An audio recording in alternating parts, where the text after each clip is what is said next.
जय हिंद साथियों, मैं उम्मीद करता हूं कि आप सभी पहले से बहुत ज़्यादा बेहतर होंगे। आज इस वीडियो की हम शुरुआत करने जा रहे हैं एक बेहद ही दुखद घटना के साथ। जैसा कि आप सभी को पता है, कश्मीर में एक जगह है पहलगांव और वहां पर तकरीबन 28 लोगों को मार दिया गया है। और ये वो लोग थे दोस्तों जो वहां पे घूमने के पर्पज से गए हुए थे। इसमें से कुछ कपल्स भी थे, जिसमें से सिर्फ मेल जो आदमी था उसको मार दिया गया आतंकवादियों के द्वारा। अब ये जो जगह है पहलगांव, ये वाकई में जन्नत है। अगर आप कभी यहाँ पे जाना चाहें, it's one of the beautiful place on the surface of earth वाकई में। और ये वीडियो मैं इसलिए भी बना रहा हूँ क्योंकि मुझे बहुत ज़्यादा दुख इसलिए भी हुआ है क्योंकि जस्ट एक हफ्ते पहले ही मैं इस लोकेशन से घूम के आया हूँ। मैं अपने फ्रेंड के साथ वहाँ पे गया था सिर्फ एक हफ्ते पहले ही। और ये जो मिनी स्विट्जरलैंड का एरिया है दोस्तों, वहाँ पे क्या होता है कि घोड़े से वहाँ पे जाना होता है। उसके बाद वो आपको एक प्लेन एरिया वहाँ पे नजर आता है। अब वहाँ पे टूरिस्ट थे काफ़ी ज़्यादा, और वहाँ पे जैसा कि बताया जा रहा है कि 4 से 5 आतंकवादी थे। वो आए, अपनी गन के साथ आते हैं। और सबसे बड़ी जो प्रॉब्लम यहाँ पे ये है कि उन्होंने रिलीजन पूछा कि भाई आप किस रिलीजन के हैं। उन्होंने पूछा कि भाई आप अपना आधार कार्ड दिखाइए, आप अपनी आइडेंटिफिकेशन बताइए। उसके बाद कुछ रिलीजियस वर्ड्स भी उनको बोलने के लिए कहा गया। जब उन्होंने ऐसा नहीं कर पाया, जब उनको कन्फर्म हो गया कि भाई ये जो है ये मुस्लिम नहीं है, ये हिंदू है या फिर किसी और कम्युनिटी के हैं, तो उनको मार दिया गया। और दोस्तों बहुत सारे जो बेगुनाह लोग थे उनके तो पॉइंट पे, हेड पे मारा गया।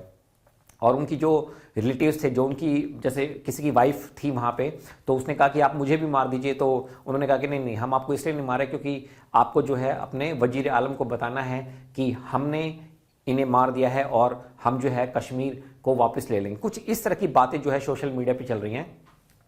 तो ये बेहद ही दुखद घटना है और इससे कश्मीरियों का ही नुकसान है। ऐसा बताया जा रहा है कि जो 4 आतंकवादियों का स्केच अभी जो जारी कर दिया गया है, उसमें से ऐसा बताया जा रहा है कि जो 2 आतंकवादी हैं वो कश्मीर के ही रहने वाले हैं, वहीं नियर बाय एरिया के रहने वाले हैं। तो मुझे आप एक चीज़ बताइए, हालांकि कश्मीर से तो मेरा बहुत पुराना लगाव है, मैं पढ़ाने भी जाता हूँ कश्मीर में।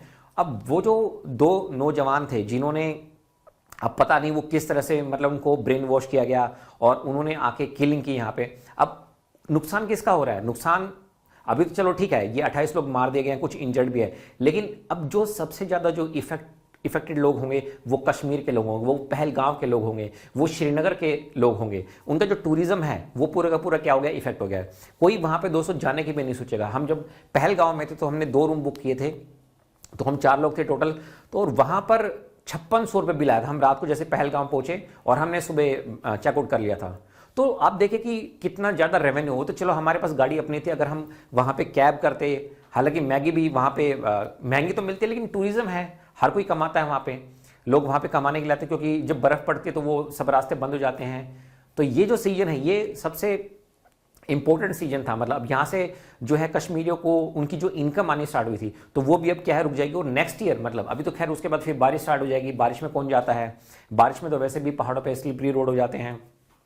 तो कश्मीरियों का जो इनकम है मेन, जो टूरिज्म से कमा रहे थे, कोई कैब चला रहा था, कोई वहाँ पे घोड़े को रेंट पे दे रहा था, उनका जो इनकम है वो बंद हो जाएगी। और जब इनकम नहीं आती, क्योंकि गवर्नमेंट जॉब तो है नहीं, जब इनकम नहीं आएगी तो फिर वो बाकी एक्टिविटी में क्या होगा, इन्वॉल्व होना स्टार्ट हो जाएंगे। और जो कश्मीर जो था वो वापस वहीं पे चला जाएगा, मतलब वो बहुत ज़्यादा बैकवर्ड होता चला जाएगा। अभी गवर्नमेंट की पॉलिसीज, जैसे मैं कश्मीर में पढ़ाने गया था तो बच्चों ने मुझे बताया कि सर शांति है कश्मीर में। आप देखेंगे लास्ट ईयर तकरीबन 2.5 करोड़ सैलानी वहाँ पे कश्मीर में घूमने आते हैं, 2.5 करोड़।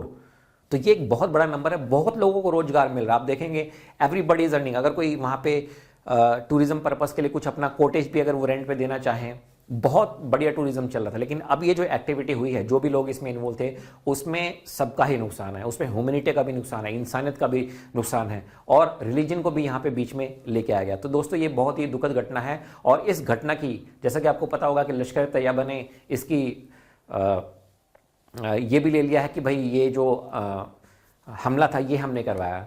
अब हालांकि ये कहा जा सकता है कि आतंकवादी काफ़ी अंदर तक आए।